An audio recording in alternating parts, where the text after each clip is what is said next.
দেশালয় তাল মিলের আজ সংযুক্ত আরব আমিরাতত দুয়েন স্কুলত এসএসসি পরীক্ষা শুরু হই।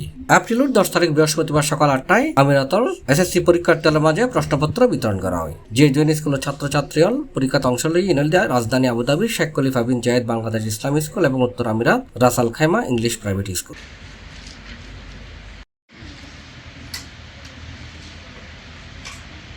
আবুধাবির Sheikh Khalifa bin Zayed Bangladesh ইসলামী স্কুলের পরীক্ষার পরিদর্শক হিসেবে আছিল বাংলাদেশ দূতাবাস আবুধাবির দূতালয় প্রধান শাহনাজ আক্তার। আবুধাবির মোট পরীক্ষার্থী আছিল 53 জন, এর মধ্যে 46 জন নিয়মিত এবং অনিয়মিত 7 জন। আর সব মিলাইরে এটা ছাত্রী আছিল 29 জন এবং ছাত্র 24 জন। 53 জনের মাঝে 52 জন বিজ্ঞান বিভাগত, একজন বাণিজ্য বিভাগত এই পরীক্ষায় অংশগ্রহণ করছে।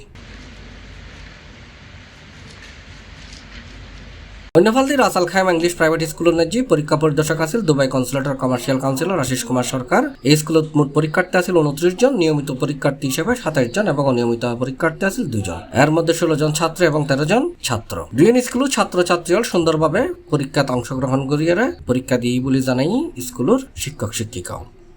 আমরা সবাই আপনাদের দোয়া চাচ্ছি যেন বাচ্চারা সুস্থ সাফল্য হিসাবে এখানে পরীক্ষাটা সমাপ্তি করতে পারে। বেশি আমাদেরকে অনেক সাহায্য সহযোগিতা করতেছে, আমাদের গার্ডিয়ানকে অনেক ধন্যবাদ আপনাদেরকেও। Sheikh Khalifa bin Zayed Bangladesh ইসলামী স্কুলের আজকে পরীক্ষা বাংলাদেশের সময়সূচি অনুযায়ী এখানে পরীক্ষা ঠিক সময় শুরু হয়েছে। আলহামদুলিল্লাহ আমরা দোয়া চাচ্ছি, আমাদের জন্য দোয়া করবেন ইনশাআল্লাহ। C plus TV, Chittagong.